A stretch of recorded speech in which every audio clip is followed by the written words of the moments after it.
ठीक है, क्या पढ़ा रहा हूं मैं?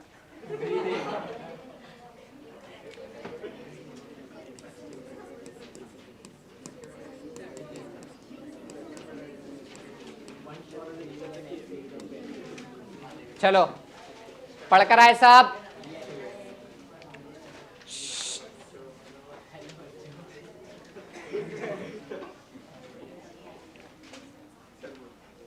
देखकर कुछ तो याद है इस चीज का? कोई तो इंसान था पढ़ाने वाला, पक्का इंसान ही था। ठीक है, तू मिलते को दिखाता हूं मैं इंसान। चलो इधर ध्यान दो अभी, ठीक है? एकदम आधे घंटे में इसको रिवाइज करते हैं। हाँ एकदम स्पीड से। क्या हुआ? हाँ डायरेक्ट, ठीक है। तो इधर ध्यान दो अभी, हम हमारे ह्यूमन बॉडी में किस चीज से बनी हुई है? ऑर्गन सिस्टम्स ना, ठीक है। तो अभी सबसे पहला सिस्टम कौन सा देखा? Circulatory system. अभी कौन सा देखे? रेस्पिरेटरी सिस्टम, ठीक है। इस सिस्टम की जरूरत क्यों पड़ी? सिंपल सा क्वेश्चन है।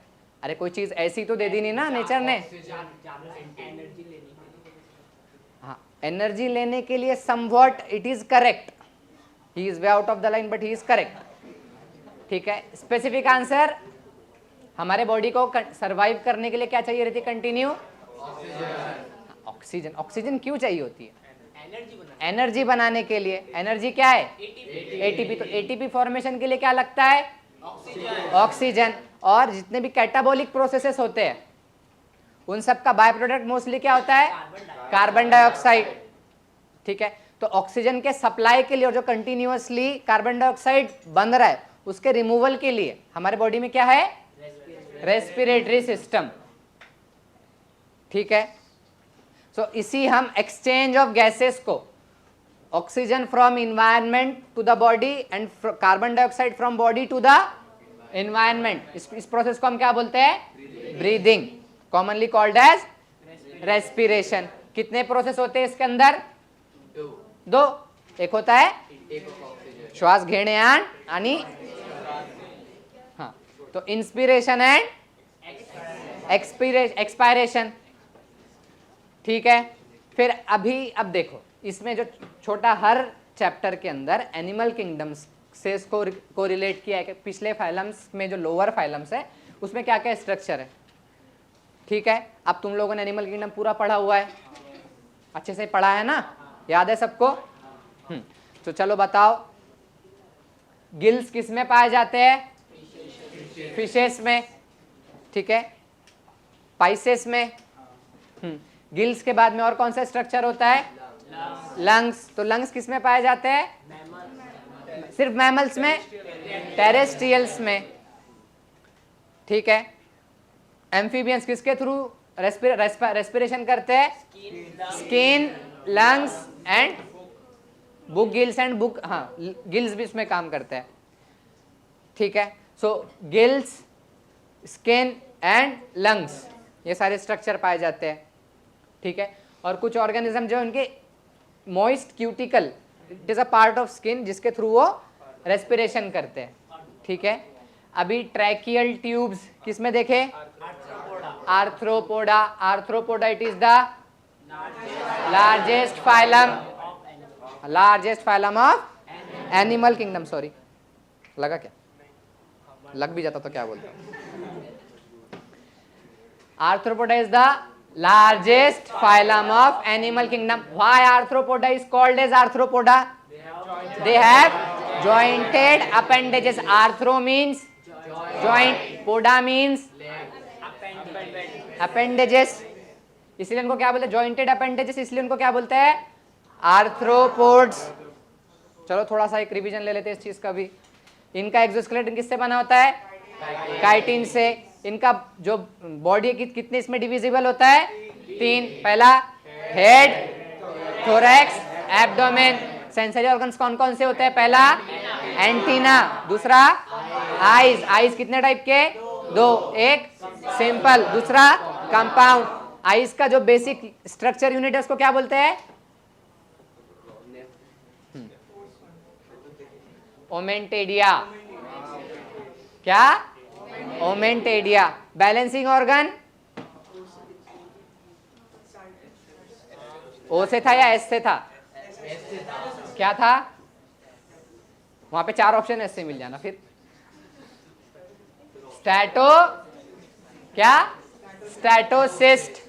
चलो एग्जांपल बताओ फट से। पहला एग्जांपल इसके अंदर इकोनॉमिक, हाँ इकोनॉमिकली इंपॉर्टेंट। इसके अंदर सबसे पहले Apis Bombyx Laccifer.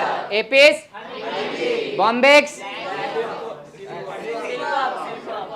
Bombyx silkworm, Laccifer lac insect. इसके बाद वेक्टर, वेक्टर्स में Anopheles Culex Aedes.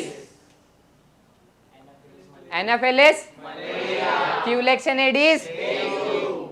Malaria is caused due to, अरे वो उसका वेक्टर है। क्या? प्लाज्मोडियम। प्लाज्मोडियम कहां पड़ा? बायोलॉजिकल क्लासिफिकेशन के बीच क्लास के क्लास में। प्रोटिस्टा, प्रोटिस्टा में, प्रोटोजोआ में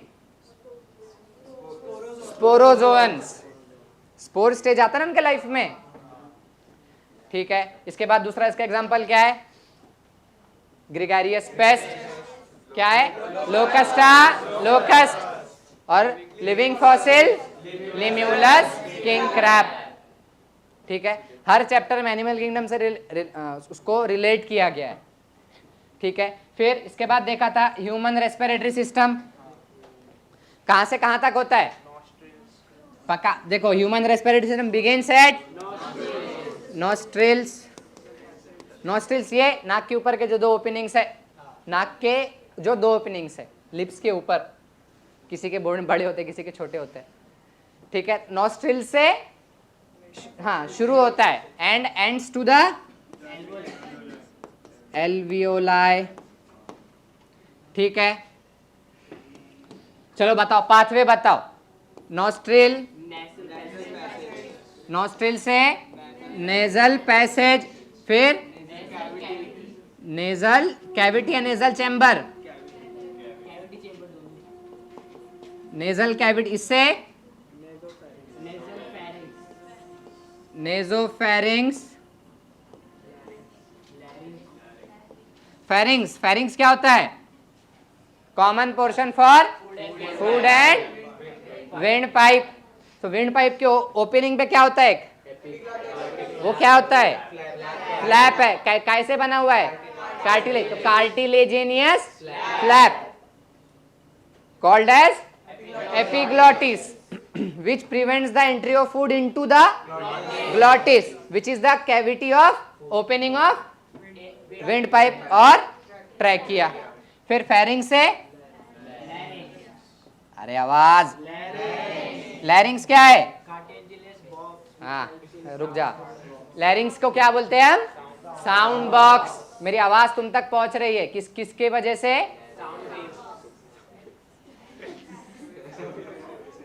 बायो पढ़ रहे हैं।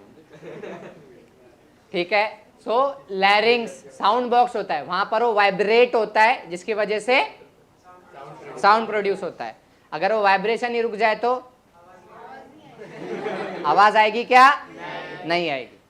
ठीक है, फिर larynx, larynx then leads to the, बोलो, trachea. Trachea is also called as wind pipe. ये तुम्हारे नेक में सामने होता है या पीछे होता है? सामने। इसके पीछे से क्या पास होता है?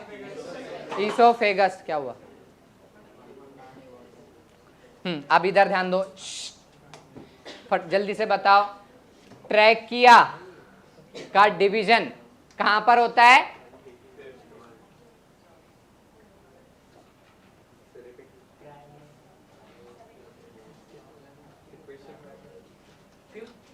देखो ट्रैकिया का, देखो बाद में, ट्रैकिया अभी समझ लो, ये ट्रैकिया है, ऊपर इसका साउंड बॉक्स ट्रैकिया। इसके बाद में इसका डिवीजन होता है ना, primary and secondary,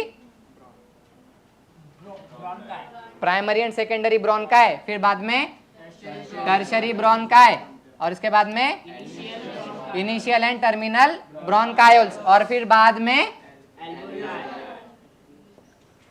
alveoli.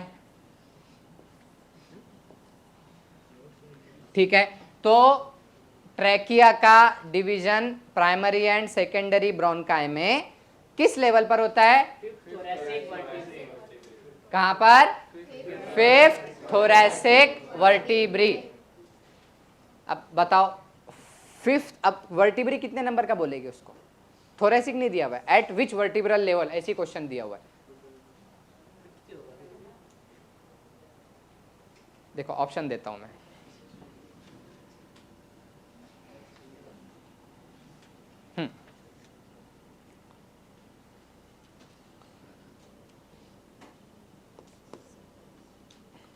Question पता है? Division of trachea occurs at which vertebral level?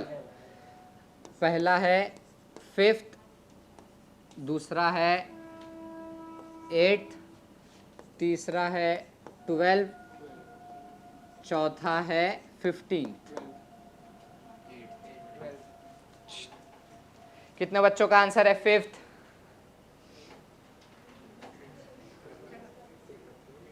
कितने बच्चों का आंसर है एट्थ? अच्छा किसी का आंसर तो है, मिलेगा कुछ। कितने बच्चों का है 12?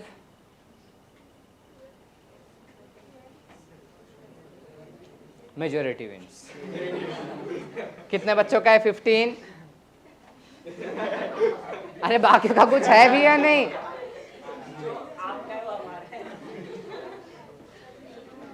एयरटेल समझाएगा। ठीक है, बताओ। तुमको क्वेश्चन में पूछा गया है कि चलो फिफ्थ नहीं है, यहाँ पे सिक्स्थ कर देता हूं।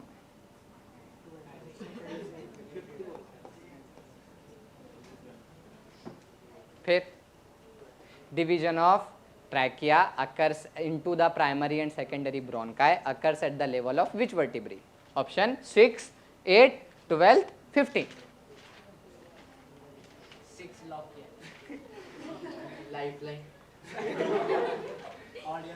Lifeline, you can use your brain or massage your knee.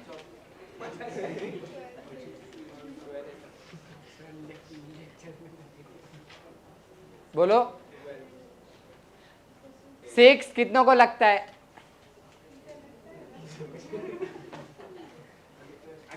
कितने को लगता है 7th?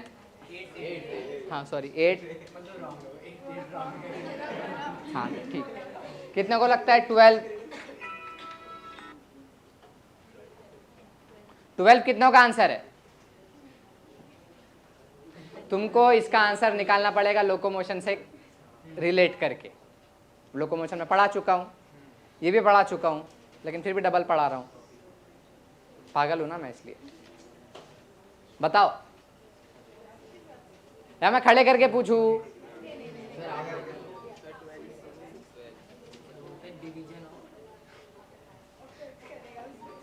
नहीं मिलेगा तेरे को आंसर।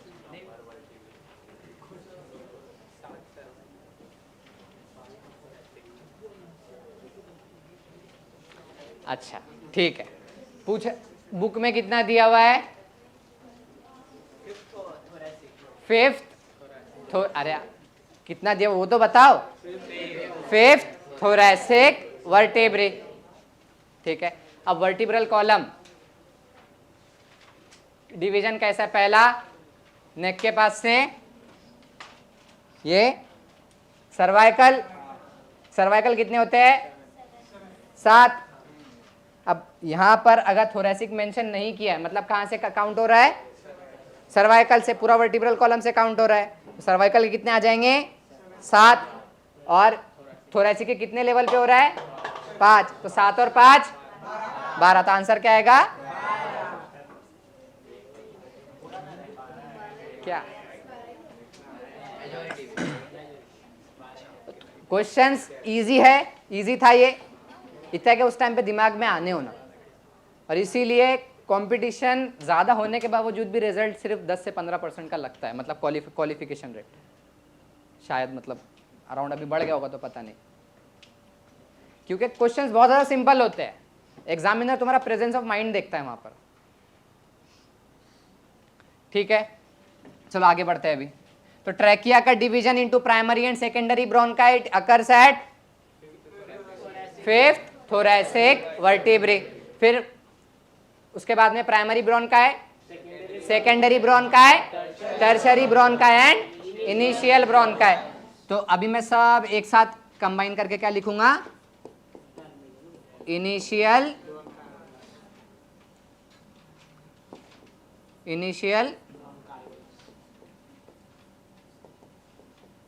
ब्रोंकायोल्स।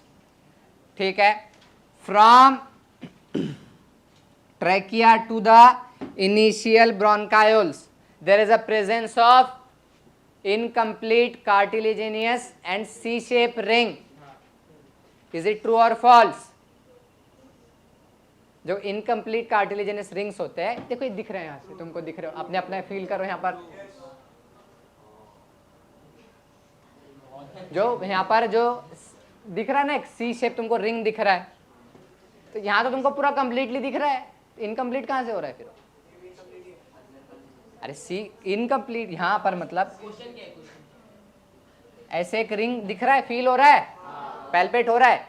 बुक में क्या दिया हुआ है, इट इज इनकम्प्लीट, पीछे की साइड नहीं, कहाँ पर नहीं है, पीछे के side. So it is incomplete through on the posterior side. So जो इनकम्प्लीट कार्टिलेजिनस रिंग्स है कहाँ कहाँ पर प्रेजेंट होते हैं, ट्रेकिया में होते हैं। अरे हाँ या ना बोलो, कहाँ होते हैं, ट्रेकिया में होते हैं, primary bronchi, secondary bronchi, tertiary bronchi and initial bronchioles. Terminal bronchioles याद रखना, ये डिफरेंशिएटिंग पॉइंट है, यहां से क्वेश्चन आ सकता है, लिख के रखो। टर्मिनल ब्रोंकायोल्स में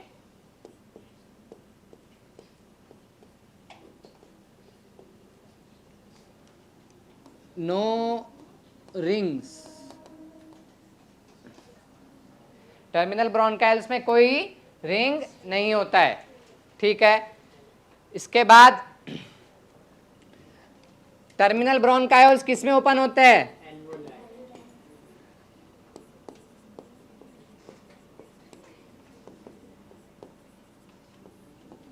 बोलो, एल्वियोलाई। तो ये एक एल्वियोलाई को बनाएंगे। सो इसका डिस्क्रिप्शन बताओ, एल्वियोला कैसे होता है, बैग है, तो बैग,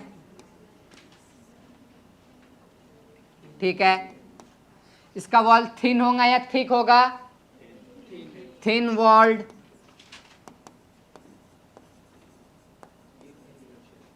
ठीक है, और वॉल इनका इसे रेगुलर रहेगा या इरेगुलर रहेगा, इरेगुलर। सो इरेगुलर थिन वॉल्ड ऐसे आएगा।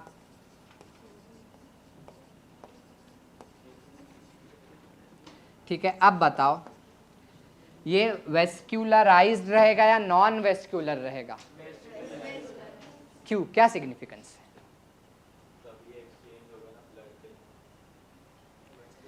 कितनों को लगता है कि एल्वियोलाई के, हर एल्वियोलाई के पास में अपना अपना एक ऐसे यहाँ पर ऐसे कुछ तो ब्लड वेसल्स जाते हैं, कितनों को ऐसे लगता है?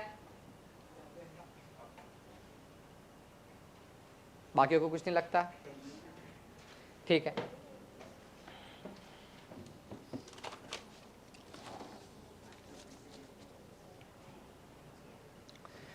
ये क्यों होते हैं? एक्सचेंज ऑफ गैसेस के लिए ना। देखो अभी जो हम ब्रीथ कर रहे हैं, देखो पूरे चैप्टर में सिर्फ ये पढ़ना है, समराइज्ड, ठीक है। सो जो ब्रीथ कर रहे हैं अभी ऑक्सीजन, अभी मैंने बोला तो तुम लोगों का ध्यान गया होता, बस तुमको पता था कि तुम ब्रीथ कर रहे हो, पता था ना, ठीक है, ठीक है, इधर ध्यान दो। सो अभी हम ऑक्सीजन से मैंने अंदर लिया, और वो कैसे आएगा, मतलब पूरा ट्रैवल होते होते होते होते कहाँ तक पहुंचेगा, एल्वियोलाई, और ये इसका वेसल रहेगा। सो यहाँ से ऑक्सीजन किस में जाएगा, ब्लड में, जो उसके वेसल्स रहेंगे, और यहाँ से जो टिश्यू से वो जो कार्बन डाइऑक्साइड लेकर आया होगा वो किस में जाएगा, एल्वियोलाई में। फिर बाद में यही वापस कहाँ पे? बाहर। ठीक है, समझ में आया क्या सिग्निफिकेंस है? तो ये कैसे होते हैं? Alveoli are वेस्क्यूलराइज्ड,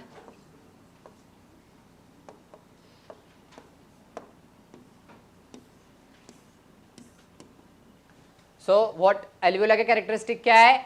it is a bag shape structure which have a irregular thin valve and its own vessel.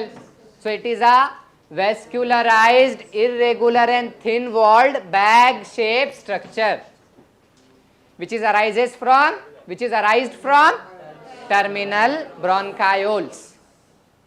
समझ में आया? अब लंग्स पर कवरिंग होती है, इसको हम क्या बोलते हैं? प्लूरा। ठीक है, प्लूरा कितने टाइप के होते हैं, मतलब कितने लेयर की होती है? 2 लेयर। एक होता है पार्शियल पैराइटल यानी जो बाहर वाली, और विसिरल जो लंग्स को चिपक कर रहेगा, और उन दोनों के बीच में क्या होता है? फ्लूइड। इसको हम क्या बोलते हैं? Pleural fluid. ये क्या काम करेगा? शॉक को एब्जॉर्ब करेगा, उसके अलावा ल्यूब्रिकेशन की तरह एक्ट करेगा, मतलब रेजिस्टेंस या फ्रिक्शन को कम करेगा। समझ में आया? याद है ये सब? ठीक है, अब इसके बाद में देखो, हमारा जो ह्यूमन रेस्पिरेटरी सिस्टम है ना, उसको हमने 2 पाथवेज में या 2 पार्ट में डिवाइड किया है। एक है कंडक्टिंग पाथ और एक है एक्सचेंजिंग पार्ट। एक क्या है? कंडक्टिंग पार्ट और एक है एक्सचेंजिंग पार्ट। कंडक्टिंग पार्ट क्या करेगा? वो गैसेस को जो हम, हाँ, अगर ऑक्सीजन की बात करें तो ऑक्सीजन को लेकर जाएगा। ठीक है, और एक्सचेंजिंग पार्ट क्या है? जहां पर एक्सचेंज होगा, लेन देन होगा। ठीक है, सो कंडक्टिंग पार्ट कहां से शुरू होता है? From nostrils to the terminal bronchioles. ये क्या है? कंडक्टिंग पार्ट है। और एक्सचेंजिंग पार्ट क्या है? Alveoli and it's vessel. ये क्या है? Exchanging part. ठीक है, तो कंडक्टिंग पार्ट का क्या काम है? सबसे पहला खुद से दिमाग लगाओ। ऑक्सीजन तो पहुंचा ही रहा है ना, कंडक्टिंग पार्ट ही बोल रहा है। क्या और क्या काम है? हाँ, तो वो देखो, जो एयर हम लेते हैं उसको ह्यूमिडिफाई करता है और उसको एयर को बॉडी के टेम्परेचर पर लेकर आती है। ठीक है, एक तो ये पार्ट हो गया कि to bring the inspired air to the equal to the body temperature. उसके बाद ह्यूमिडिफाई करते हैं उसको। उसके अलावा नाक में कुछ फंसता है, कभी निकाले हो? नोज हेयर्स होते हैं जो जर्म्स और डस्ट को ट्रैप करते हैं। हाँ, तो वो क्या है? Nose hair. हाँ, तो बेसिकली क्या हो, क्या रहा है वहाँ पे? हो फिल्ट्रेशन हो रहा है। जो हम एयर रिस्पायर कर रहे हैं, अभी बहुत सारे डस्ट पार्टिकल भी उसके साथ में जाते हैं। तो जो नोज का जो, अब नोज, सॉरी, जो अभी नोज क्यों बोल रहे हो? नॉस्ट्रिल्स और नेजल पैसेज। तो ये यहाँ पर जो हेयर्स है वो क्या काम कर रहे हैं? बेसिकली उन डस्ट पार्टिकल को ट्रैप कर रहे हैं। बेसिकली क्या कर रहे हैं? फिल्टर कर रहे हैं। सो क्या क्या काम हो जाए? अभी किसका पार्ट है? Nasal passage, nostril, conducting part का। तो कंडक्टिंग पार्ट का एक और फंक्शन क्या हो जाएगा? फिल्ट्रेशन। तो क्या क्या फंक्शन है कंडक्टिंग पार्ट के? सबसे पहला filtration, humidification, transportation and temperature increase, नहीं टू ब्रिंग आउट, हाँ बेसिकली वो इंक्रीज ही होता है, लेकिन to bring it to the body equal to the body temperature. समझ में? और एक्सचेंजिंग पार्ट का क्या काम रहेगा? To exchange the gases. ठीक है, अब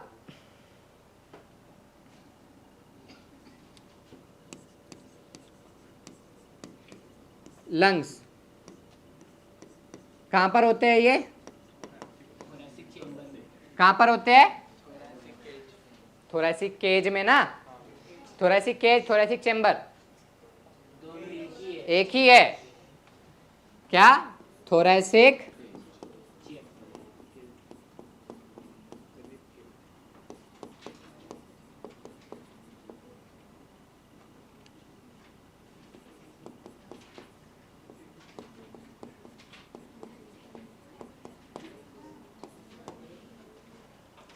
थोरैसिक चेंबर में होता है। ठीक है, अब देखो इसका अब देखो एक क्वेश्चन कर रहा हूं मैं, इस लंग्स का एनाटॉमिकल सेटअप थोरेसिक चेंबर में इस तरह से होता है कि अगर थोरेसिक चेंबर का वॉल्यूम बढ़ा या कम होगा उसी तरह, मतलब डायरेक्टली प्रोपोर्शनल होता है to the lung volume. Is it correct और इनकरेक्ट?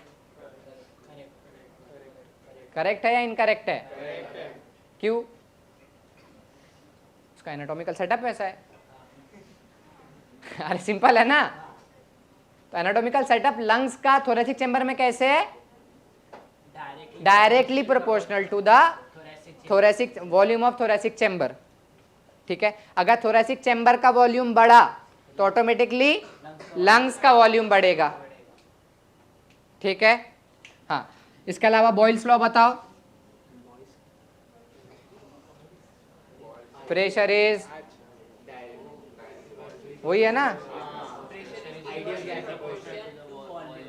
तो pressure is inversely proportional to the volume. What is Charles law?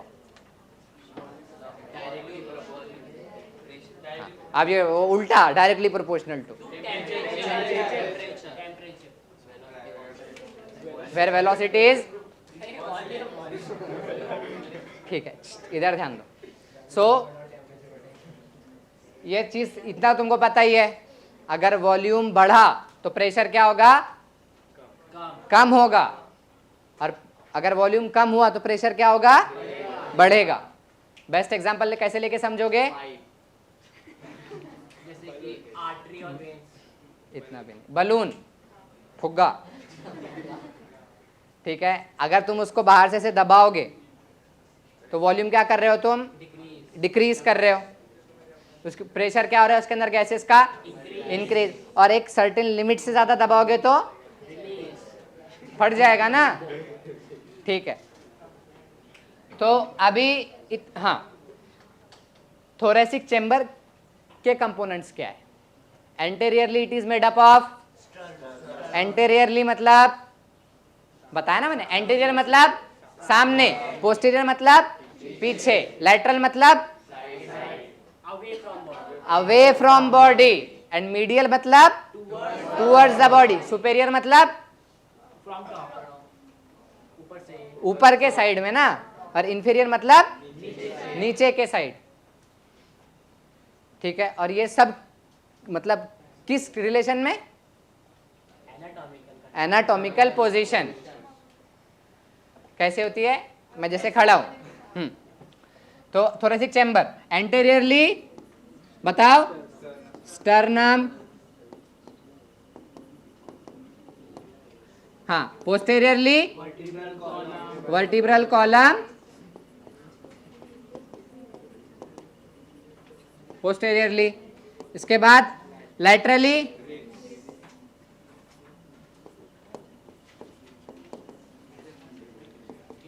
Inferior, किससे?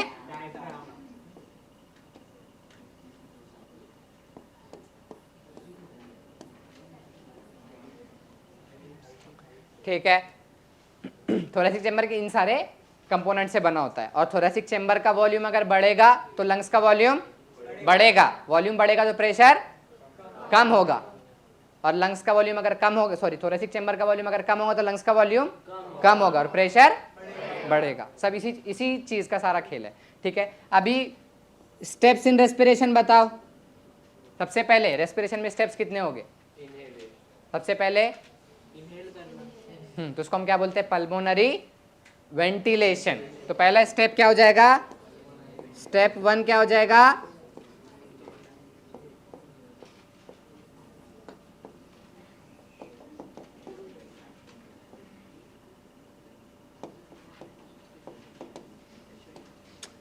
हाँ, अभी मैंने, अरे बुक में क्यों ही देखना है हमेशा, खुद के दिमाग भी लगा सकते हो ना। पल्मोनरी वेंटिलेशन मतलब सांस अंदर लिया, उसके बाद में डायरेक्ट,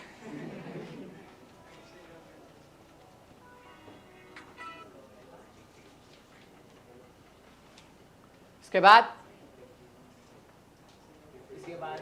अरे वो गैसेस यहीं मतलब मैंने नाक में लिया ऐसे और वैसे छोड़ दिया इसके अकॉर्डिंग।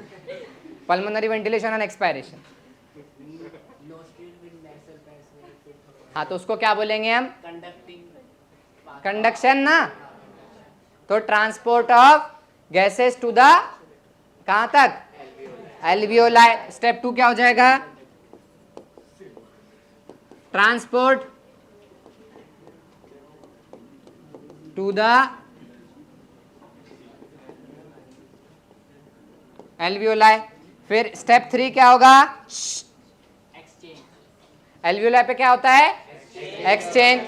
तो एक्सचेंज ऑफ, अब एक्सचेंज कैसे होगा? ऑक्सीजन कहां से कहा जाएगा? From alveoli to blood. ठीक है, और ब्लड से क्या जाएगा एल्वियोलाई में? Carbon dioxide. ठीक है, फिर इसके बाद में क्या होगा? स्टेप 4 क्या होगा?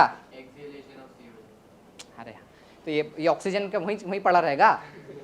फिर हाँ, तो transport of oxygen to the cells, मतलब टिश्यू। ठीक है, तो O2 ट्रांसपोर्ट टू टिश्यू। फिर टिश्यू लेवल पर क्या होगा? Exchange of oxygen from, transfer of oxygen from blood से टिश्यू, और टिश्यू क्या देगा? Carbon dioxide. तो एक्सचेंज एट टिश्यू लेवल, और उसके बाद वाली स्टेप क्या होगी? वो ऑक्सीजन टिश्यू को मिला तो क्या करेगा?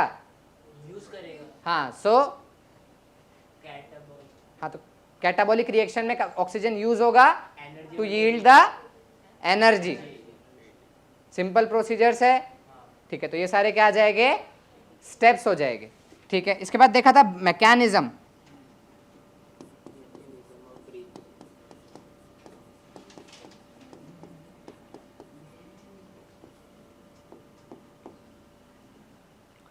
मैकेनिज्म कैसे होता है?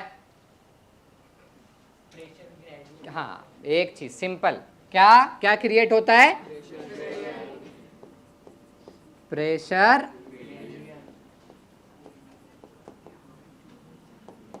ग्रेडियंट। बिटवीन किसके किसके बीच में होता है प्रेशर ग्रेडियंट? एल्वियोलाई और blood. Good. Lungs and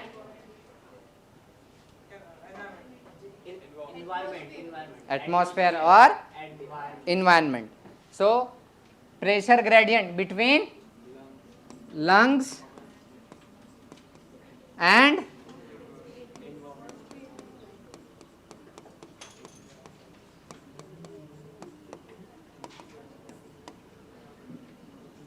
environment। ठीक है, अब ये प्रेशर ग्रेडियंट, अब देखो इसमें दो आ जाएंगे ना। ब्रीदिंग में कितने कंपोनेंट होते हैं? एक होगा इंस्पिरेशन, और दूसरा क्या हो जाएगा? एक्सपायरेशन।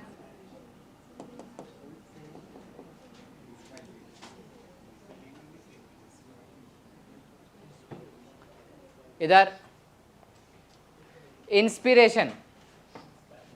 सो अभी देखो प्रेशर ग्रेडियंट बनता है, ठीक है।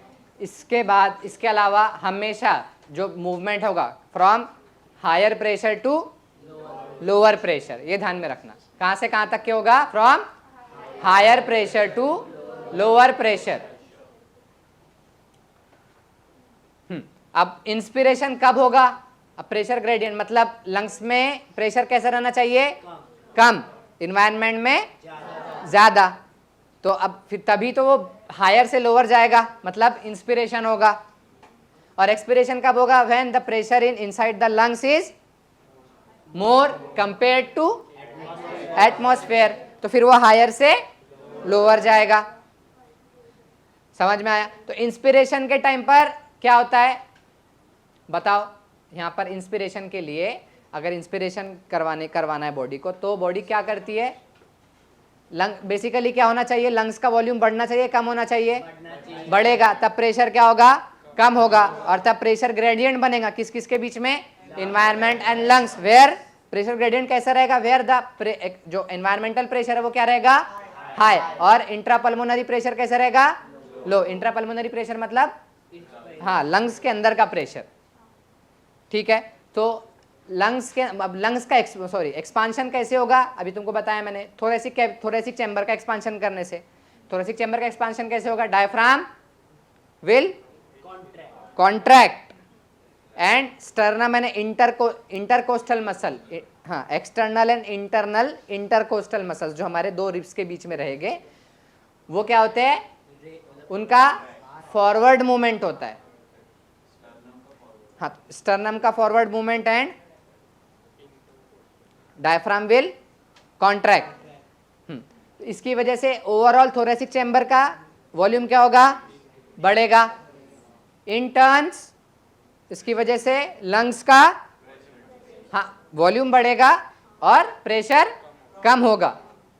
Then pressure gradient will form between lungs and environment where the intrapulmonary pressure is low compared to the atmospheric pressure, and the air will pass from environment into the lungs and inspiration will takes place. तो simple है, pressure gradient तुमको इतना समझ में आएगा, तुम खुद से बाकी चीजें समझ सकते हो। बस याद क्या रखना है इसके अंदर? डायफ्राम का कॉन्ट्रैक्शन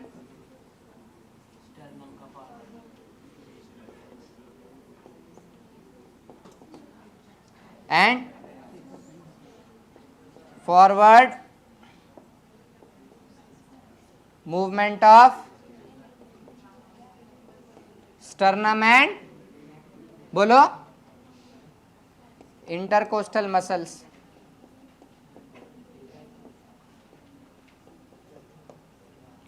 और इसी का उल्टा किस में होगा? एक्सपायरेशन में। डायफ्राम विल रिलैक्स एंड जो उसका जो फॉरवर्ड मूवमेंट होता है वो कहां पे आएगा? Back to the original position. इसकी वजह से वॉल्यूम क्या होगा? कम होगा। प्रेशर क्या होगा? इंक्रीज होगा compare to the atmospheric pressure. और फिर मूवमेंट कैसे होगा? From lungs to the environment, and that is called as expiration. समझ में आया? किस चीज का खेल है ये सब? Pressure gradient. और हमेशा याद रखना मूवमेंट कैसे होगा? फ्रॉम हायर टू लोअर, ठीक है। पर मिनट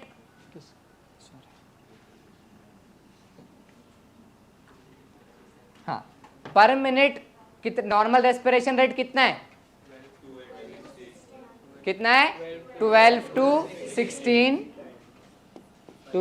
16 टाइम्स या ग्राम्स? क्या आएगा? उतने बार कर रहे हो ना, तो टाइम्स पर मिनट। समझ में आया? इतना याद है सबको? और हाँ एक और चीज, जब ये रेस्पिरेशन, अब रेस्पिरेटरी रेट इतना ही रहता है क्या? इसके पीछे कुत्ता लग जाए इस, तो वो जब रुकेगा भागने के बाद तो इसका रेस्पिरेशन रेट इतना रहेगा क्या? एलिवेटेड रहेगा। तो जब रेस्पिरेशन रेट बढ़ाना होता है तो कहाँ की चीजें काम में आती है? एब्डोमेन के मसल्स। और जब एकदम ही ज्यादा एक्सट्रीम लेवल पे कोई भागता है तो उसको पेट में क्या होते हैं? दर्द, क्रैम्प्स आते हैं बहुत गंदे गंदे। समझ में आया? तो नॉर्मल रेस्पिरेशन रेट कितना होता है? 12 to 16 टाइम्स पर मिनट। इसके बाद क्या देखा था? हाँ इधर, अब बताओ, ये बहुत अच्छे से पढ़ाया था मैंने ये। Respiratory volumes and capacities.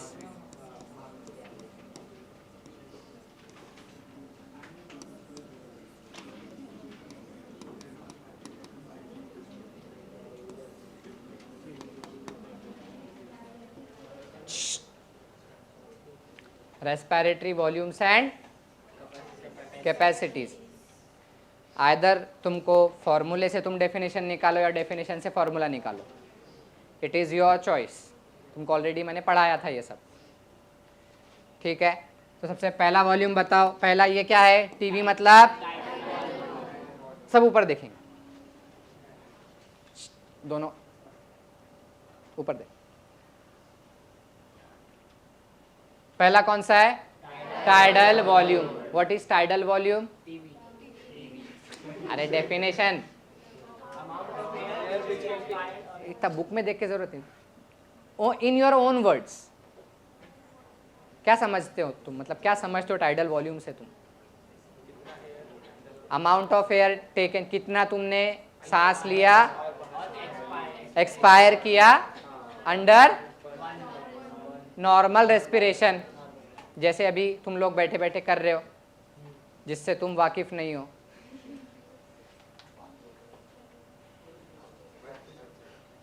तो ये क्या है टाइडल वॉल्यूम. कितना होता है tidal volume? 500 ml. Tidal volume पर मिनट अगर बोला तो कितना होगा? 6000 to 8000 ml पर मिनट. कैसे निकाला? एक टाइम पर कितना है? 500 ml. एक मिनट में कितने बार अपन ऐसे करते हैं? 12 to 16 टाइम्स. तो इसको किससे मल्टीप्लाई करेगा? इधर 12 और आइडल 16. तो 12 पंजे 12 5 तो ये 6000. 16 5 80 तो ये 8000 ml पर मिनट. तो तुमने मराठी में पहाड़े नहीं पढ़े कभी? बे की बे दुनी चार. Never ashamed of your roots यार. ठीक है. Tidal volume. टाइडल वॉल्यूम के बाद में क्या आता है? ऊपर ऊपर ऊपर IRV, इंस्पायरेटरी रिजर्व वॉल्यूम. ये क्या होता है? हाँ, तो टोटल अमाउंट ऑफ एयर जितना हम ऐसे जोर जोर लगा के गुस्सा आने पे करते हो. ठीक है. सो फोर्सफुल इंस्पिरेशन के लिए तुम जितना अमाउंट एक्वायर कर सकते हो उसको हम क्या बोलते हैं? Inspiratory reserve volume. So amount of air that can be inspired by forceful inspiration, it is called as inspiratory reserve volume. It is कितना होता है? 2500 to 3000 ml. इसके बाद में क्या होता है? क्या होता है? Expiratory reserve volume. अब एक्सपायरेशन के लिए कितना वॉल्यूम रिजर्व है? नॉर्मली एक्सपायरेशन कितना जाता है? 500. टाइडल वॉल्यूम क्या है? Amount of air which can be inspired और एक्सपायर्ड ड्यूरिंग नॉर्मल इंस्पिरेशन और एक्सपायरेशन. तो तुम नॉर्मली कितना लेते हो? 500 ml ऑक्सीजन. ठीक है. सो ERV मतलब तुम्हारे पास में कितना, तुम मैक्स टू मैक्स कितना ज्यादा तुम जो एक्सपायरेशन कर सकते हो. तो ये कितना होता है? 1000 से 1100 या 1100 से 1200? पक्का? ये कितना होता है? 1000 से 1100 ml. What is the definition? Amount of air which can be forcefully expired. It is called as expiratory reserve volume. फिर अब आता है RV. बहुत इधर सिंपल है. तुम्हारे लंग्स, सुनो इधर, तुम्हारे लंग्स को एक बलून की मानिंद समझो. ठीक है. सो अभी अगर बलून में से पूरी हवा निकल जाए तो कैसे हो जाना चाहिए? कैसे हो जाएगा? चिपक जाएगा पूरा. ठीक है. तो तुम तुम्हारे लंग्स में भी जितना तुम में जोर है सबके सब अपनी हवा निकालो. अरे रुकना तो फोर्सफुल एक्सपायरेशन करने के बावजूद तुम्हारे लंग्स में से पूरा पूरा एयर निकलता है क्या? अगर निकल जाता तो कोलैप्स हो जाते और तुम्हारा क्या होता? अंत. ठीक है। सो इससे क्या समझ में आ रहा है कि फोर्सफुल एक्सपायरेशन के बाद भी, मतलब ईआरवी होने के बाद भी, एक्सपायरेटरी रिजर्व वॉल्यूम भी अगर तुमने एक्सपायर कर दिया तब भी लंग्स के अंदर कुछ वॉल्यूम बचा रहता है।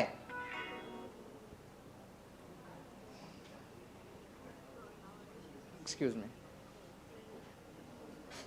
क्लास में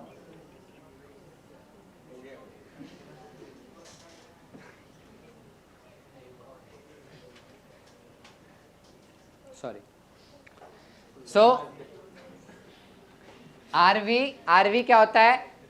रेजिडुअल वॉल्यूम। मतलब लंग्स में कुछ वॉल्यूम क्या होता है? हमेशा के लिए रेजिड्यू होता है, ठीक है, जो कि कभी खत्म नहीं होता है। उसको हम क्या बोलते हैं? RV, residual volume. Residual volume कितना होता है? 1100 से 1200 ml। ये बात हमेशा याद रखना, इधर ध्यान दो अभी सबके सब। टीवी आईआरवी हमेशा याद हो जाते हैं, इसमें इसी में कंफ्यूजन होता है। हमेशा याद रखना, लंग्स के अंदर जो वॉल्यूम रेजिड्यू होता है, जो बचा हुआ रहता है, वो हमेशा ज़्यादा होता है। Residual volume will always be greater than ERV, expiratory reserve volume, ठीक है। देखो दिखता है यहाँ पर, ये कितना है? 1000 से 1100। ये कितना है? 1100 से 1200। समझ में आया? ये सारे क्या थे? Lungs volumes. इसके बाद कैपेसिटीज।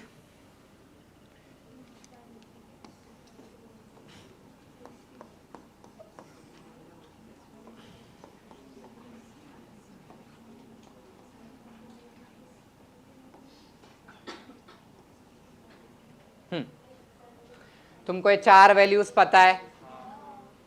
अब इंस्पायरेटरी कैपेसिटी मतलब इंसान में कितनी कैपेबिलिटी, कितनी कैपेसिटी है। तो अब इंस्पायरेटरी कैपेसिटी क्या होगा? Amount of air which can be inhaled after normal expiration. मतलब मैंने जैसे नॉर्मल अपना एक्सपायरेशन किया, 500 ml एक्सपायर हो गया। अब मैं कितना इंस्पायर कर सकता हूं मैक्सिमम? सबसे पहले टीवी 500 ml और बचा हुआ आईआरवी। तो ये क्या हो जाएगा? इंस्पायरेटरी कैपेसिटी मेरी, कि मैं एक नॉर्मल एक्सपायरेशन के बाद कितना टोटल इंस्पायर कर सकता हूं। तो ये मेरी खुद की क्या हो जाएगी? कैपेसिटी। कौन सी कैपेसिटी? इंस्पायरेटरी कैपेसिटी, ठीक है। Total amount of air which can be inspired after normal expiration.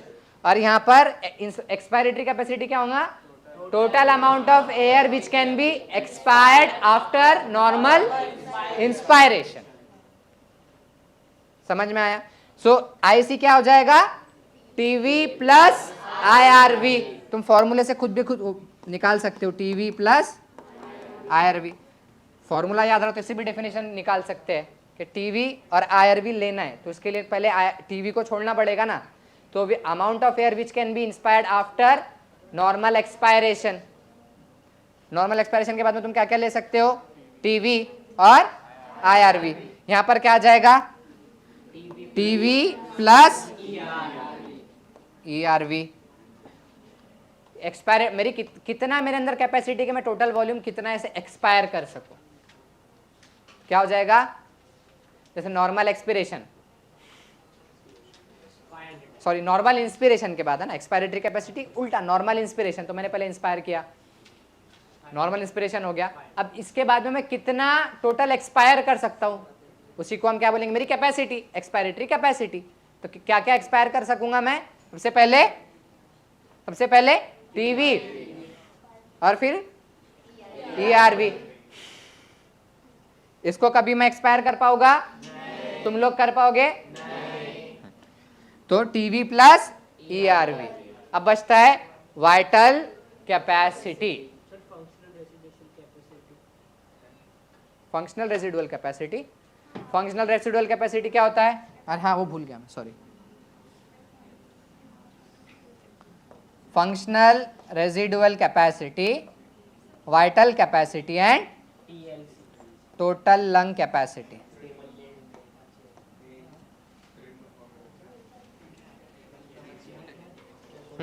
बताओ फंक्शनल रेसिडुअल कैपेसिटी क्या होता है?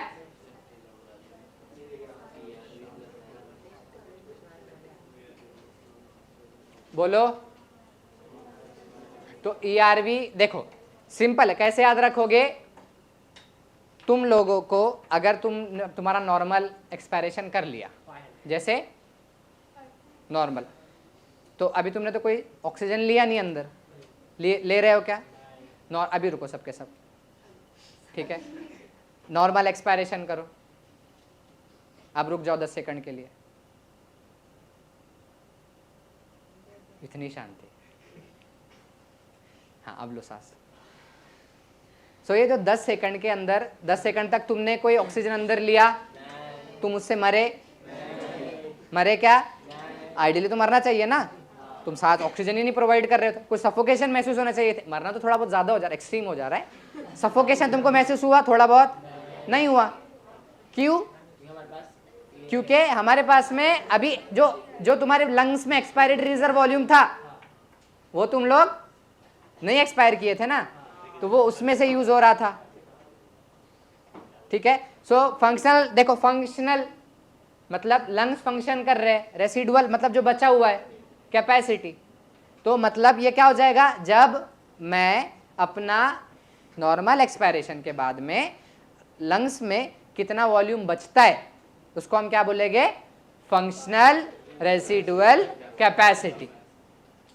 The amount of air which remains in the lungs after normal expiration। तुम लोगों ने सांस लिया था उस 10 सेकंड के लिए, तुमको कोई सिम्टम उससे कुछ महसूस हुआ? नहीं, ठीक है। अब फोर्सफुल एक्सपायरेशन करो सब, रुको।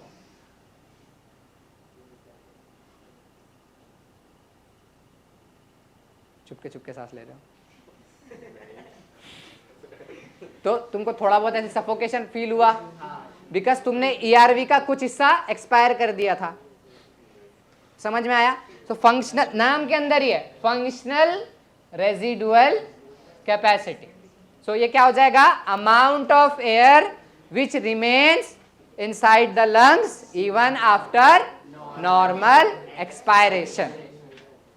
तो क्या क्या हो जाएगा? ERV plus RV, ERV plus RV। फिर क्या आएगा? Vital capacity.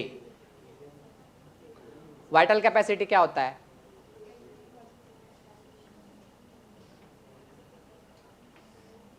देखो वाइटल कैपेसिटी सिंपल है,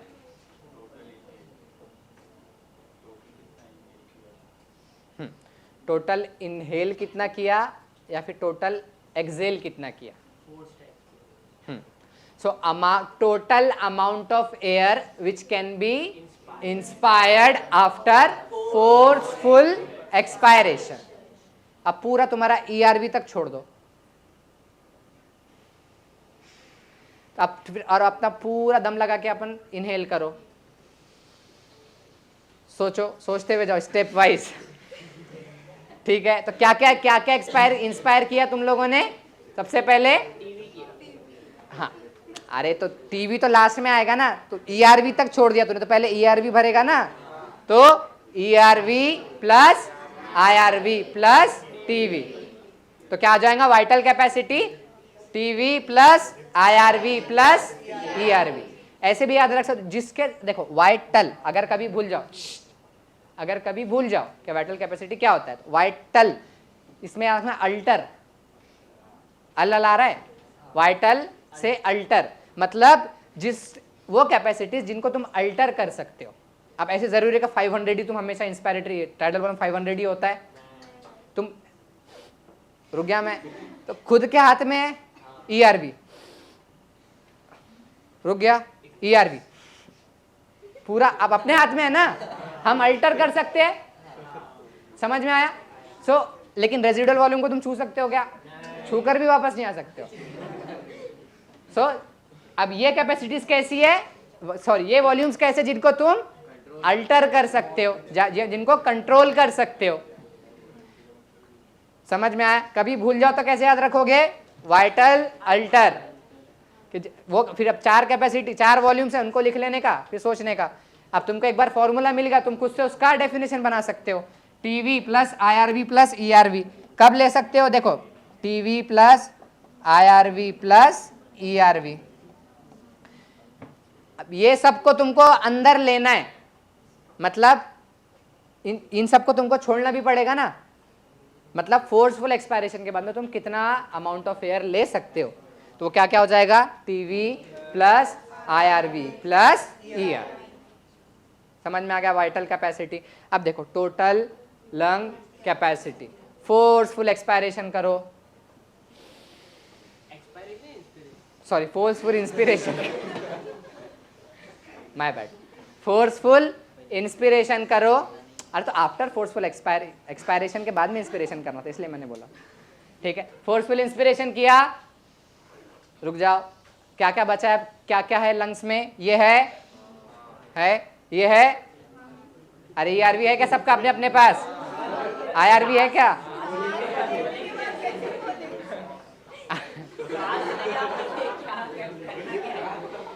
ऐसे भी तो बोल सकते हो।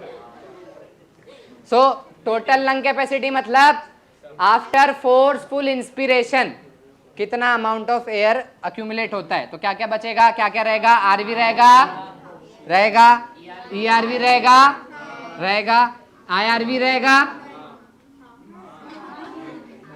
IRV को स्किप करके टीवी। ठीक है, तो सब रहेगा, तो इसमें क्या हो जाएगा? TV plus IRV plus ERV plus RV। इसी के ऊपर क्वेश्चन आता है। हाँ, तो अब ये सब क्या है? तीनों VC, तो VC plus A is equal to B, B is equal to C, so A is equal to C। Simple, ये तुम लोगों को अच्छे से आता है। मैं तो बायो का टीचर हूँ। ठीक है, समझ में आया सबको? देखो भूलना मत, ठीक है? ये इसीलिए करवा रहा हूँ रिवीजन, ताकि तुम सबको ये याद रहे। समझ में आया सबको यहाँ तक? भूलोगे कभी?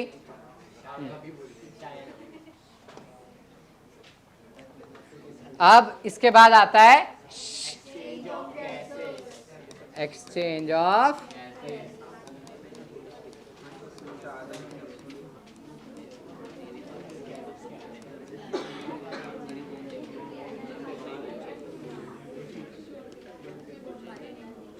अरे यार ब्रेक चाहिए।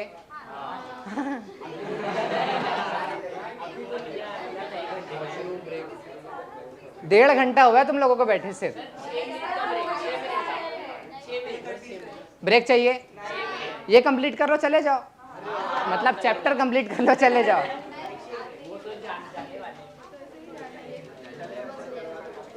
ठीक, अभी तुमको क्या हर चीज के लिए ब्रेक ब्रेक ब्रेक ब्रेक लगता है? नहीं, 8:30 तक लूंगा।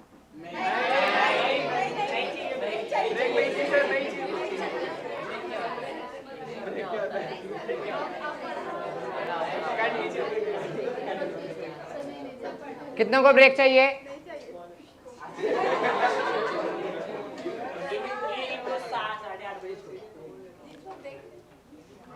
नहीं, तुम लोग 5 मिनट में आओगे ही नहीं। अरे फटाफट कंप्लीट करते हैं। हाँ, तुम लोग आंसर दो, मेरे को 2 मिनट भी लगेगा नहीं पढ़ाने में।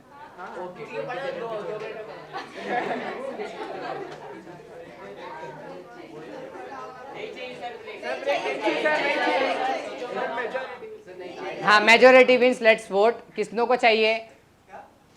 हाँ, एक्सचेंज ऑफ गैसेस कहां पर होता है? दो जगह पर, एक एल्वियोलर लेवल, एक टिश्यू लेवल। क्या रिस्पॉन्सिबल होता है एक्सचेंज ऑफ गैसेस के लिए? प्रेशर ग्रेड, उसी को हम क्या बोलते हैं? Partial pressure. पार्शियल प्रेशर क्या है? Pressure exerted by an individual gas in a mixture of gases। Mixture of gases के अंदर एक इंडिविजुअल गैस का कितना प्रेशर एग्जर्ट हो रहा है, उसी को हम क्या बोलते हैं, पार्शियल प्रेशर। देखो लास्ट टाइम पे पार्शियल प्रेशर का टेबल याद करवाया था सबको, याद है? वो याद है, मतलब तुमको फिर पूरा रेस्पिरेशन आता है।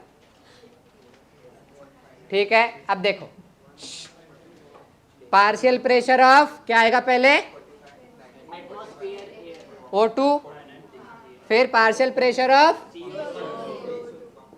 CO2,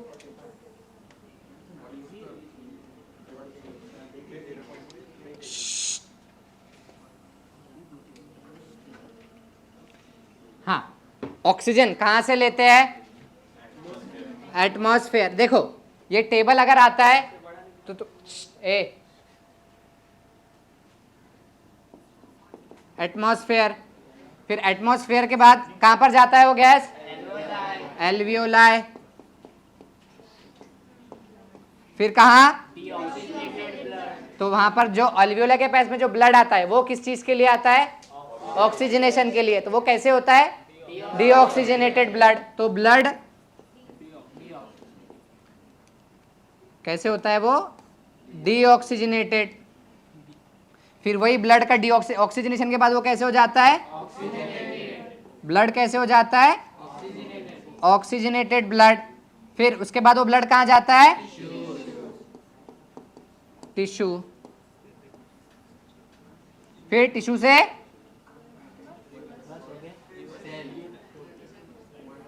टिश्यूज को यूज करता है।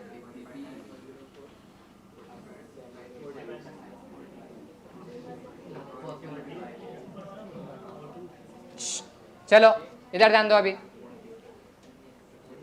हाँ देखो, ऑक्सीजन का एटमॉस्फेयर में पार्शियल प्रेशर कितना होता है, 159, अल्वियोलाई में 104, डीऑक्सीजनेटेड ब्लड में 40। तो इससे तुमको क्या समझ में आया, whether it is a deoxygenated blood, वहां पे ऑक्सीजन पूरा पूरा एब्सेंट रहेगा, क्या वहां पे ऑक्सीजन का पार्शियल प्रेशर कम होगा compare to partial pressure of carbon dioxide. ठीक है, फिर ब्लड का ऑक्सीजनेशन हुआ तो क्या हुआ, 40, 95, क्या 40। फिर PCO2 कैसे होता है, 0.3। ये कैसे याद रखोगे, 440,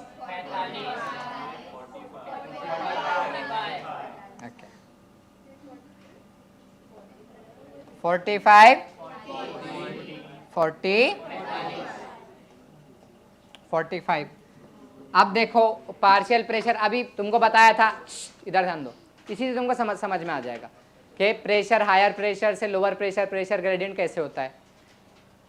एटमॉस्फेयर में कैसा है, ऑक्सीजन का पार्शियल प्रेशर हाई, ठीक है, तो एल्वियोला में कैसा है, कम।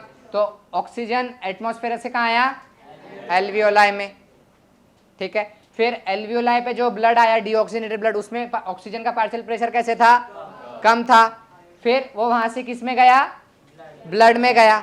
तो ब्लड में जब वो गया तो ब्लड का ऑक्सीजनेशन हुआ, तो फिर वहां पे पार्शियल प्रेशर ऑफ ऑक्सीजन बढ़ेगा या कम होगा, बढ़ेगा। फिर जब ये ब्लड टिश्यू के पास गया तो वहां पे पार्शियल प्रेशर ऑफ ऑक्सीजन कैसे था, कम था। तो फिर वो कहां से, यहां से किधर जाएगा, टिश्यू में। तो दिख रहा है, एटमॉस्फेयर हमने लिया, एल्वियोलाई, एल्वियोलाई से ब्लड, फिर ब्लड से टिश्यू, ठीक है।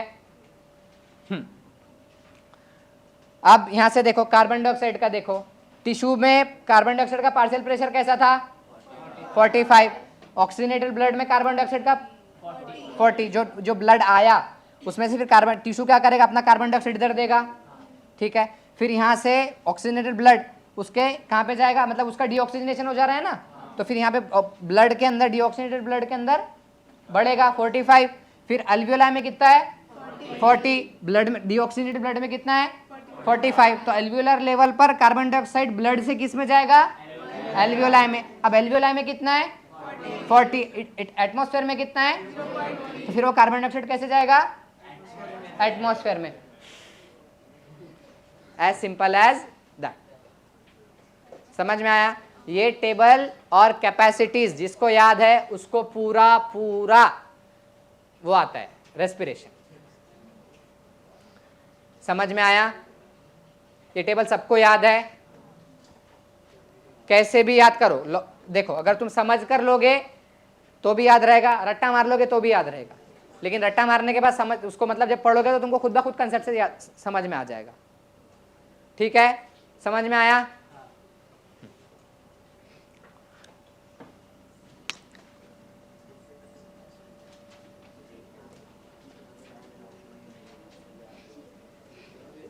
देखो एक्सचेंज मेम्ब्रेन,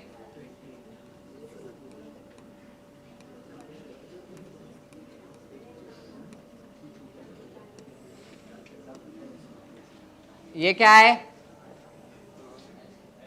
एल्वियोलाई। ये क्या रहेगा? Blood vessel. ठीक है, सो जो एक्सचेंजिंग मेम्ब्रेन है किन किन चीजों से बना हुआ है? देखो एल्वियोलाई का ये मेम्ब्रेन, तो क्या बोलेंगे इसको? एंडोथेलियम ऑफ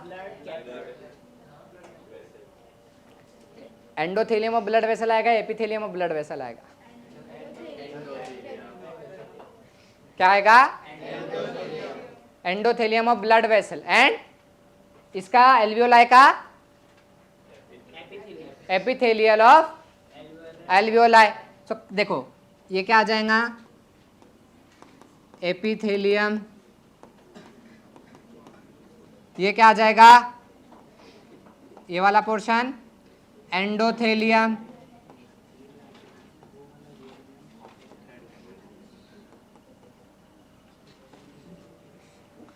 समझ में आया? और इन दोनों के बीच में क्या होता है? सब्सटेंस होता है, इसको हम क्या बोलते हैं? Basement substance.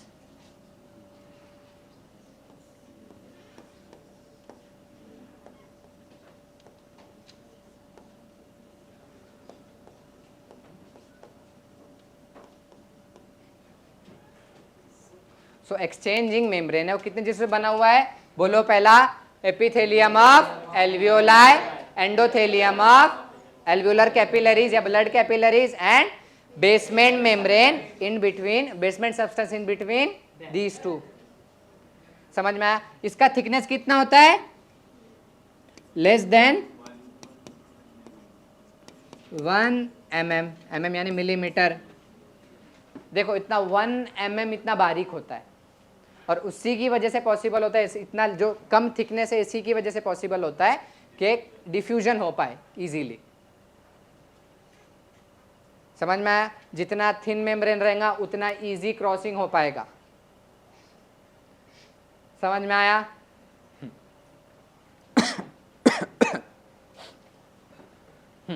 अब देखो सॉल्युबिलिटी, एक और क्वेश्चन है बहुत ही ज्यादा इंपॉर्टेंट।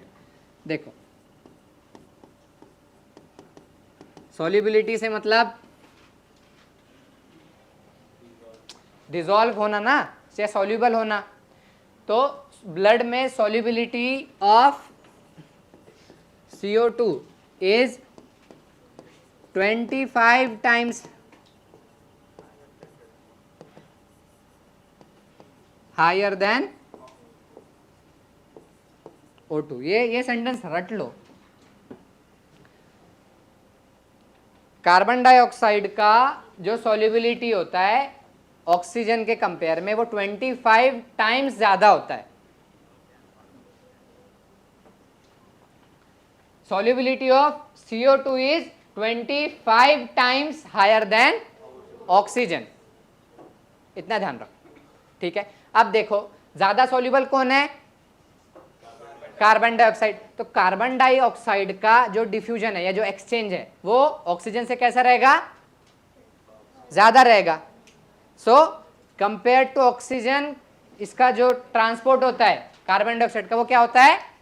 ज्यादा फास्ट होता है। समझ में आया क्यों? क्योंकि इसकी सॉल्युबिलिटी ज्यादा होती है। समझ में आया? देखो एक्सचेंज मेम्ब्रेन और सॉल्युबिलिटी सिर्फ, और वो जो टेबल है, ये तीन चीजें याद रखनी है। समझ में आया यहाँ तक के? इसके बाद में आता है ट्रांसपोर्ट ऑफ गैसेस। ठीक है,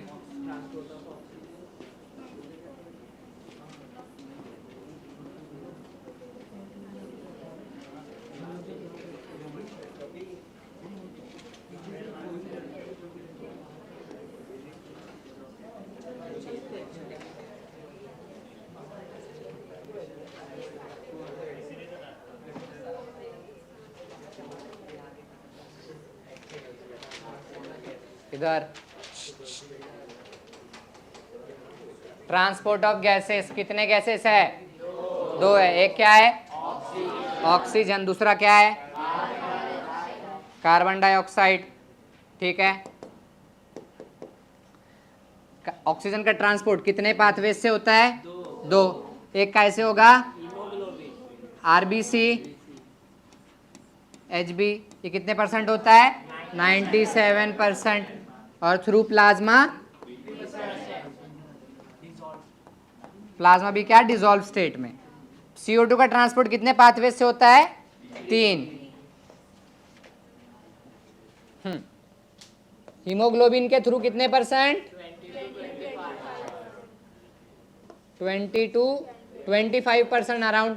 ठीक है, फिर बाइकार्बोनेट आयन HCO3 माइनस, ये बाइकार्बोनेट आयन होता है। बाइकार्बोनेट आयन से 70% और प्लाज्मा से 7%। समझ में आया यहाँ तक के? याद है सबको? हाँ, ट्रांसपोर्ट ऑफ गैसेस, इसके ऊपर भी क्वेश्चन आते हैं। आरबीसी कितने परसेंट? 97%। आरबीसी मतलब किससे? एचबी के साथ में बाइंड करता है। ठीक है, और कार्बन डाइऑक्साइड एचबी के साथ में 25%, बाइकार्बोनेट आयन से 70% एंड प्लाज्मा से 7%, मतलब डिसॉल्व होकर, डिसॉल्व स्टेट थ्रू प्लाज्मा। अब देखो स्पीड, ये तो बहुत इजी है। ट्रांसपोर्ट ऑफ ऑक्सीजन, पहली बात किससे बाइंड होता है? ऑक्सीजन किससे बाइंड होता है? हीमोग्लोबिन से। तो क्या बनाता है? हाँ, ट्रांसपोर्ट के अंदर जितने भी रिएक्शंस होते हैं वो रिवर्सिबल होते हैं या इरिवर्सिबल होते हैं? कितने को लगता है रिवर्सिबल? जितने भी रिएक्शन होते हैं ट्रांसपोर्ट ऑफ गैसेस में, वो रिवर्सिबल होते हैं, इरिवर्सिबल होते हैं? क्यों?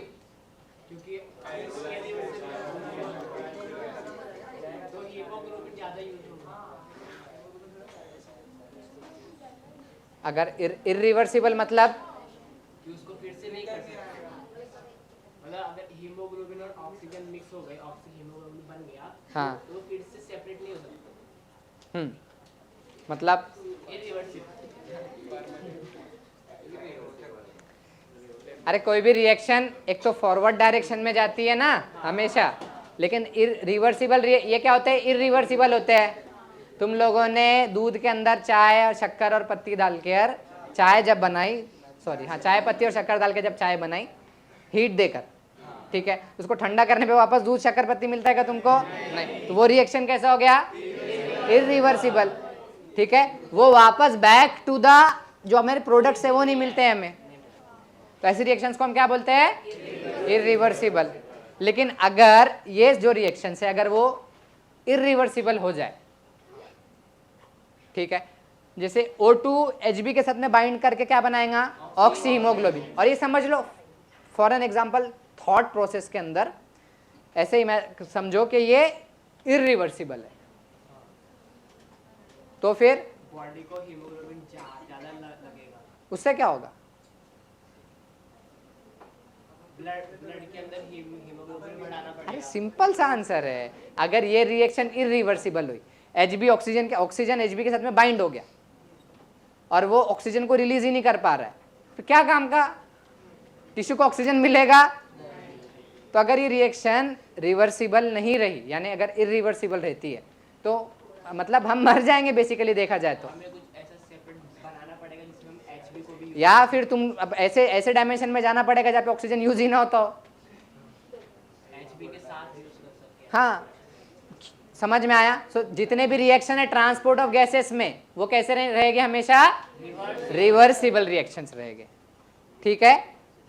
अब ऑक्सीजन का ट्रांसपोर्ट आरबीसी के साथ में, सॉरी, ऑक्सीजन प्लस एचबी, इसके साथ में बाइंड करके क्या बनाएगा? Oxy haemoglobin.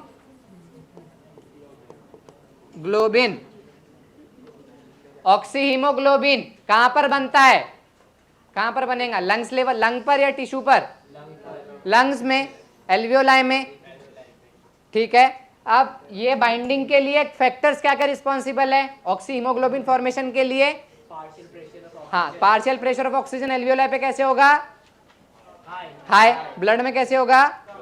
लो। तो at the lungs high PO2, तो PO2 कैसे रहेगा? हाई PO2 एंड लो क्या क्या? लो PCO2, temperature and H+ concentration. ये सारे कंडीशंस लंग्स पे हमें मिलती है, इसलिए क्या बनता है? ऑक्सीजन से Hb बाइंड करता क्या बनाता है? Oxy haemoglobin. एक हीमोग्लोबिन कितने इसको लिफ्ट देता है? कितने ऑक्सीजन मॉलिक्यूल को लिफ्ट देता है? 4, क्योंकि Hb किससे बना है? Biomolecules.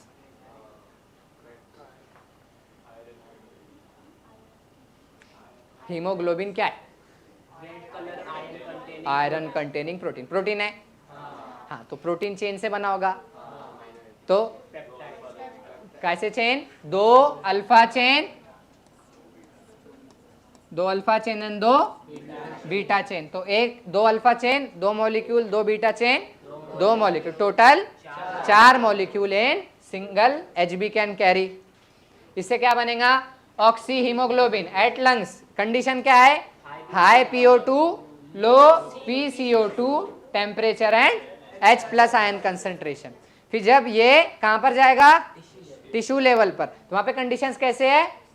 High PCO2 and low PO2,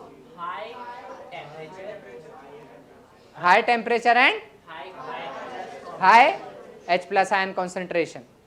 तो वहां पर क्या होगा? ये रिएक्शन रिवर्स में जाएगी, तो ऑक्सी हीमोग्लोबिन से क्या बनेगा? O2 plus Hb। ये ऑक्सीजन कौन यूज करेगा? टिश्यू। और ये चला अपनी नए इसको लाने के लिए। ठीक है, समझ में आया? हाँ। अब इसके अलावा इसका जो कर्व बनता है इसको हम क्या बोलते हैं? Oxygen dissociation curve. कैसे होता है? S shape. एस यानी सिग्मोइड। सिग्मा मतलब वो सिग्मा नहीं, ठीक है। सिग्मा कैसे होता है? ऐसे होता है, इसी को एस बोलते हैं। एस लाइक, जहां पर भी OID सफिक्स लगे मतलब लाइक, तो सिग्मोइड यानी S like. Nucleoid, nucleus like. कहां देखा था न्यूक्लियोइड? वो जो न्यूक्लियस जैसा था, मतलब एक सेल था जिसमें न्यूक्लियस प्रेजेंट नहीं था, न्यूक्लियस जैसा। हाँ, ठीक, महान। हाँ, चलो इधर ध्यान दो। अभी every 100 ml of oxygenated blood कितने ml ऑक्सीजन कैरी करता है? 5 ml। And every 100 ml of deoxygenated blood कितने ml कार्बन डाइऑक्साइड कैरी करता है? 4 ml। ठीक है, समझ में आया? हाँ,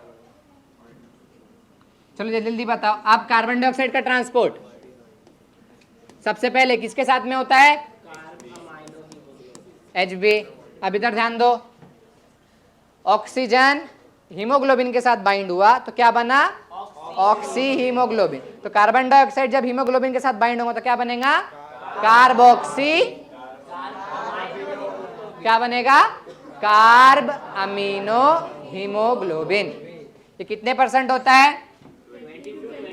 20 to 25% ट्रांसपोर्ट होता है। क्या बनता है? Carb amino haemoglobin. समझ में आया? Carb amino haemoglobin. Major factor क्या रहेंगे इसके रिस्पॉन्ड, इसके बाइंडिंग के लिए? PO2। क्या होगा? PO2 will be the major, जो जिसकी भी इस बाइंडिंग को अफेक्ट करेगा, अलॉन्ग विद द PCO2। ठीक है, टाइम कम है, चलो जल्दी जल्दी। दूसरा क्या है, किसके थ्रू होता है? कौन सा ion? Bicarbonate ion.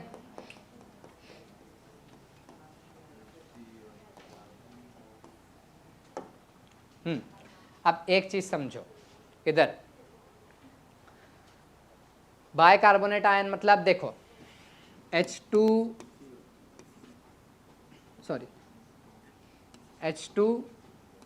Plus CO2 क्या बनता है? H2CO3। फिर उससे अल्टीमेटली क्या बनता है? HCO3 minus plus H plus. ये HCO3 माइनस ही क्या होता है? Bicarbonate ion. इस रिएक्शन को फेवर करने के लिए कौन सा कैटलिस्ट होता है?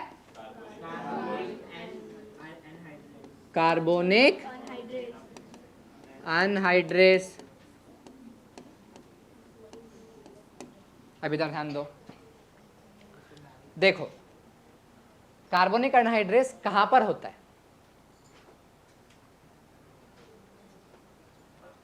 प्लाज्मा में। कितनों को लगता है प्लाज्मा में रहेगा? देखो नॉर्मली बच्चे यहाँ पे गलती करते हैं, ठीक है।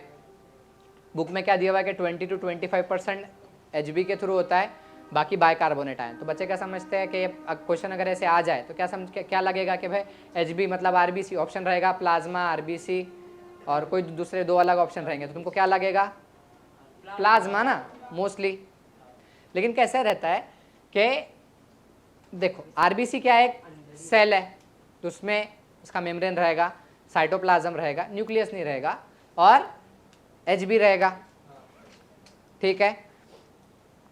ये जो बाइकार्बोनेट आयन है, सॉरी ये जो कार्बोनिक अनहाइड्रेस है, ये RBC के साइटोप्लाज्म में होता है। कहाँ होता है? RBC के साइटोप्लाज्म में। ये हमेशा ध्यान में रखना। तो ये रिएक्शन कहाँ पर टेक प्लेस हो रही है? Inside RBC cytoplasm. समझ में आया? अरे हाँ या ना बोलो। यस। तो अभी देखो यहाँ पर ये रिएक्शन फॉरवर्ड डायरेक्शन में कब जाएगी? टिश्यू लेवल पर ना। PCO2 कैसा रहेगा? टिश्यू पर PCO2 कैसा रहेगा? ज्यादा रहेगा। तो ये रिएक्शन कैसे जाएगी? फॉरवर्ड डायरेक्शन में क्या बनेगा? Bicarbonate plus H plus. और जब ये एल्वियोलर लेवल पर जाएगा तो वहां पर PCO2 कैसा रहेगा? कम। अब वो टेबल याद कर रखो, टेबल से ये समझ में आ जाएगा कि कितना होता है PCO2 एट एल्वियोलर लेवल? 40। समझ में आया? तो और एटमॉस्फेयर में कितना होता है? 0.3। तो देखो एल्वियोलर लेवल पर ये रिएक्शन कैसे जाएगा? बैकवर्ड डायरेक्शन में क्या बनेगा? CO2 plus H2O। अब एल्वियोला में CO2 पहुंच गया है, एल्वियोला में CO2 का पार्शियल प्रेशर कितना है? 40। एटमॉस्फेयर में कितना है? 0.3। तो अब ये CO2 कैसे मूव करेगा? Lungs to higher to lower. तो हायर लंग्स, लोअर एटमॉस्फेयर, तो ये लंग्स से बाहर। समझ में आया तक के? तो इस तरीके से देखो ये बाइकार्बोनेट आयन, कार्बोनिक अनहाइड्रेस, याद रखना ये कहां पर होता है? Cytoplasm of RBC। और बचा हुआ 7% किसके थ्रू ट्रांसपोर्ट होता है? Dissolve state through plasma. अब देखो लास्ट नहीं सेकंड लास्ट टॉपिक, सिंपल ये regulation.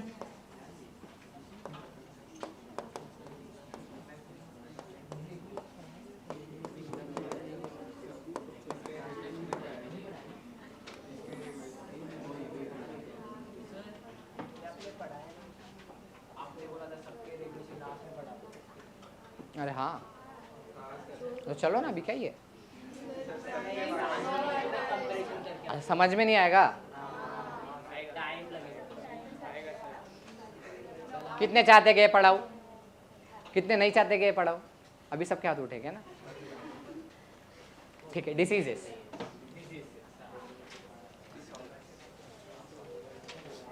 What is coal mind, what is black lung disease? Asthma, black lung disease, coal worker pneumoconiosis, occupational respiratory disorder. हाँ उसी में आएगा, ऑक्यूपेशनल में आएगा। सबसे पहले क्या आता है देखो, एस्थमा। एस्थमा में क्या होते हैं, जो ब्रोंकायोल्स होते हैं और जो एल्वियोला, वो क्या होते हैं, इन्फ्लेमेशन हो जाता है उनका, जिसकी वजह से सांस लेने में तकलीफ होता है, इसी को हम क्या बोलते हैं, एस्थमा। एम्फाइसीमा में क्या होता है, जो एल्वियोला है उसके वॉल ही डिस्ट्रॉय हो जाते हैं, डैमेज हो जाते हैं। जब एल्वियोला है, अब एल्वियोला क्या है, it is the conducting part, sorry exchanging part, exchange होगा ना, जब वही डिस्ट्रॉय हो जाएंगे तो सरफेस एरिया क्या हो जाएगा, रेस्पिरेशन के लिए कम होगा। मेजर क्या होता है एम्फाइसीमा, स्मोकिंग। देखा है कभी? क्या राजू या रमेश? मुकेश। ये बराबर याद आया है ना? बता, over secretion of growth hormone और ठीक, insulin secreted by, insulin secreted by, ये बोल रहा है beta cells of islets of Langerhans of pancreas. सही है? चल कार्पिल बता। सर वो ऐड 8 साल से चल ठीक है, इसके बाद में देखो, एस्थमा में क्या हो रहा है, इन्फ्लामेशन, एम्फाइसीमा में डिस्ट्रक्शन, एल्वियोलर वॉल क्या हो रहा है, डैमेज हो रहा है, इसकी वजह से सरफेस एरिया फॉर रेस्पिरेशन क्या हो रहा है, डिक्रीज हो रहा है। अब आता है ऑक्यूपेशनल रेस्पिरेटरी डिसऑर्डर। सर वो जो अस्थमा में वो ऐसे करते हैं ना, हाँ वो पंप होता है, वो उसको बोलते क्या बताता हूँ, रुक जा। इनहेलर अलग होता है, ऑक्यूपेशनल, इधर लास्ट टॉपिक है, नहीं तुमको नहीं चाहिए क्या ब्रेक? तो आगे भी पढ़ना है ना, सर को बोला था 9 बजे तक, इसलिए तो ब्रेक की बात किया मैंने आज। सर को पूछ लाते हैं। ऑक्यूपेशनल रेस्पिरेटरी डिसऑर्डर नाम के अंदर ही है, ये किसकी वजह से हो गए, ऑक्यूपेशन, मतलब ऐसे लोग, ऐसे वर्कर्स जहां पर काफी ज्यादा डस्ट बनता है, ठीक है, जैसे कि सिलिका इंडस्ट्रीज हो गई, जहाँ पे कोल माइन, मतलब माइन में जो वर्कर्स वर्किंग करते हैं, तो इसकी वजह, वो जो over the course of time, बहुत लंबे क्रोनिक टाइम के लिए 10-20 साल तक के अगर वो उसमें वर्क करे, तो उसकी वजह से क्या होता है, वो डस्ट वो इनहेल करते रहते, उसके वजह से, हाँ उसके वजह से जो डिसीजेस होते हैं, ऑक्यूपेशन की वजह से जो लंग डिसीज होते हैं, उसको हम क्या बोलते हैं, ऑक्यूपेशनल रेस्पिरेटरी डिसऑर्डर। उसमें बहुत सारे टाइप के आते हैं, सिलिकोसिस, बैगोसिस, ये तुमको है क्या? हाँ ठीक है, रहने दो। फिर फैक्ट्री एक्ट है उसमें, वो भी नहीं है, ठीक है। राहुल सर